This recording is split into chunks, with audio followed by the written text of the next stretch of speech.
Hari ini kita berada di penghujung tahun, di penghujung bulan. Begitulah cepatnya hari itu berlalu. Hari berubah menjadi pekan, pekan menjadi bulan, bulan menjadi tahun, tahun menjadi windu, windu berubah menjadi abad. Yang mati hilang, yang dulu hidup kaya, hari ini hanya tinggal kenangan saja. Kemana mereka dulu yang hebat-hebat, bangsawan, para penguasa? Semuanya mati ditelan zaman. Yang tinggal hanya apakah dia orang paling baik, dicatat dengan tinta emas, atau dia orang paling jahat, dihujat, dicaci dan dimaki.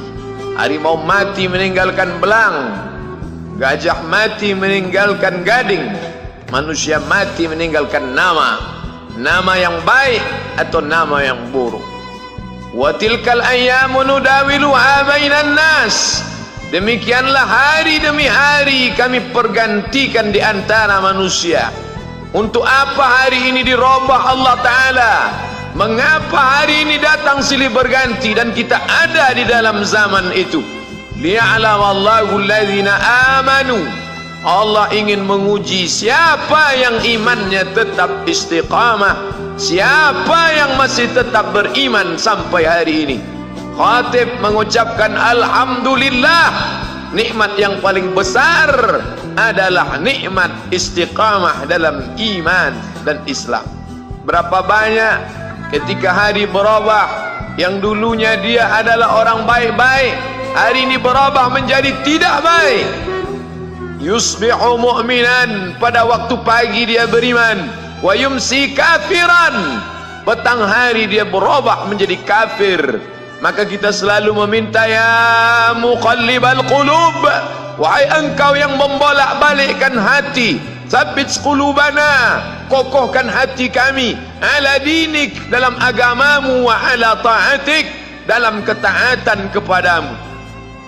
Berapa banyak yang dulu susah melarat, miskin, untuk sesuap nasi pun sulit, tapi begitu dilapangkan Allah rezekinya, tidak menjadi hamba yang bersyukur. Dia lalai, dia sangka itu karena jerih payahnya, dia kufur nikmat Allah Subhanahu wa ta'ala.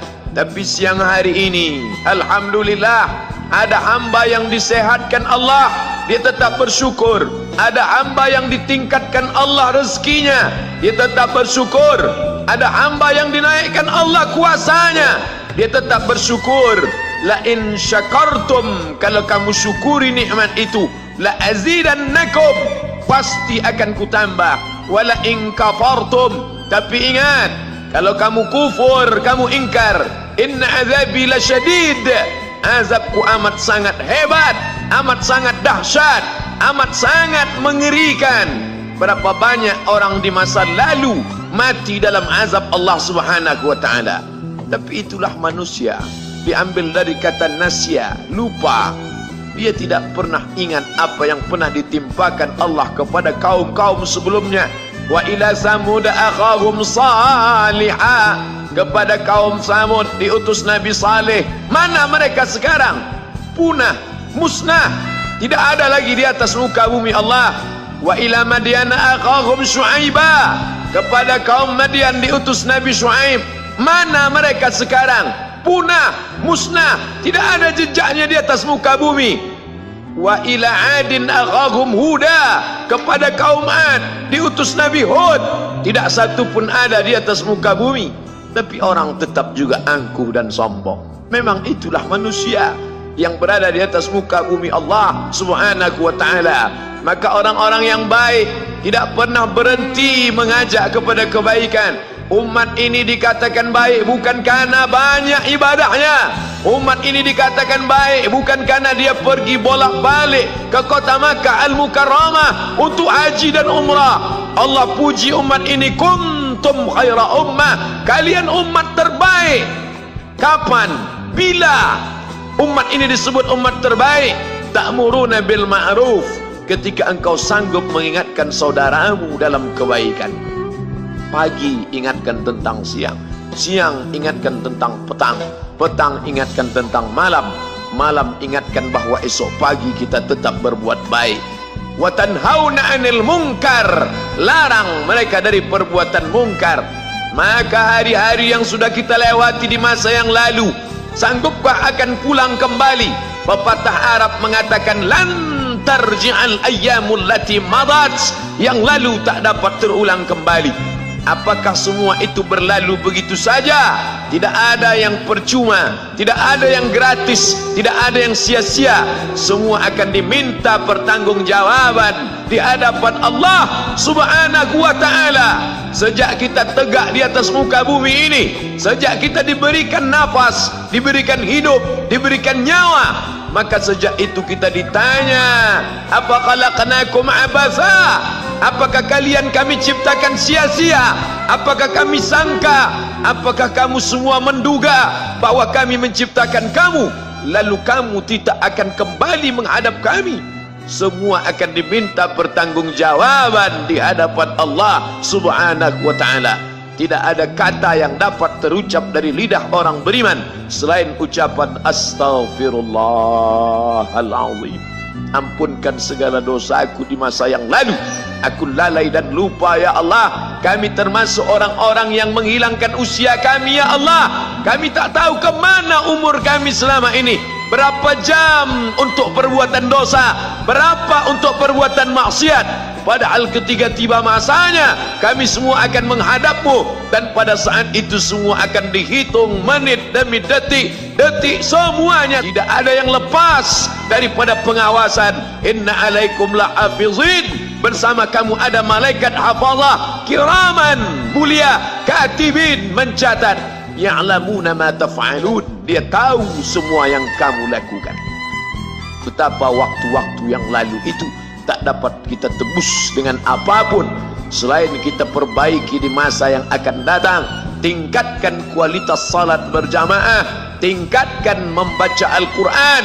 Andai usia kita sudah lanjut, tak dapat kita jemput, maka kita didik anak cucu generasi akan datang menjadi generasi yang Qurani dan Islami.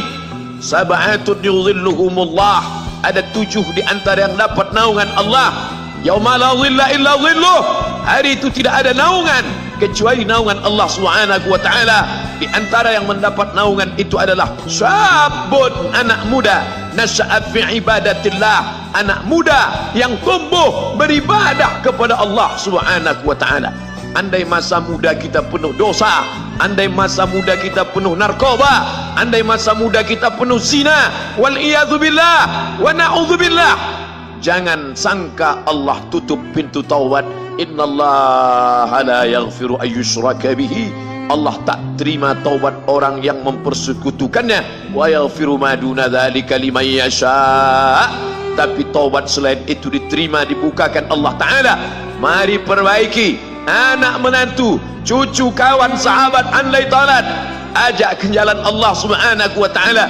Itulah salah satu memperbaiki yang masa lalu, kita perbaiki di masa yang akan datang.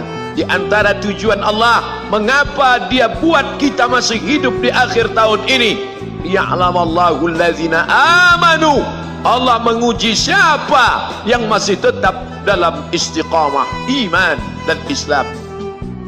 Tujuan kedua, mengapa Allah buat kita hidup sampai hari ini? Wa yattakhidha minkum syuhada, wa yattakhidha minkum syuhada, Allah ingin melihat siapa di antara kita ini yang layak untuk menjadi syuhada. Iskariman, hidup mulia, au mutsyahidan, atau mati syahid. Pilihan orang Islam tidak banyak. Kalau hidup, hidup mulia. Kalau mati, mati syahid. Jangan hidup hina, mati terlunta-lunta, tidak diterima Allah Subhanahu wa ta'ala. Hidup mulia atau mati syahid dipersaksikan oleh para malaikat. Man kharaja fi talabil ilmi, siapa yang keluar rumah dengan niat menuntut ilmu, fahuwa fi sabilillah, maka dia seperti orang yang berjihad fi sabilillah, yang jauh meninggalkan kampung halaman, menuntut ilmu di perantauan. Jangan kau sangka kau anak yang terbuang, engkau adalah seorang syahid. Andai mati dalam perjalanan, maka matimu adalah seorang yang mati syahid.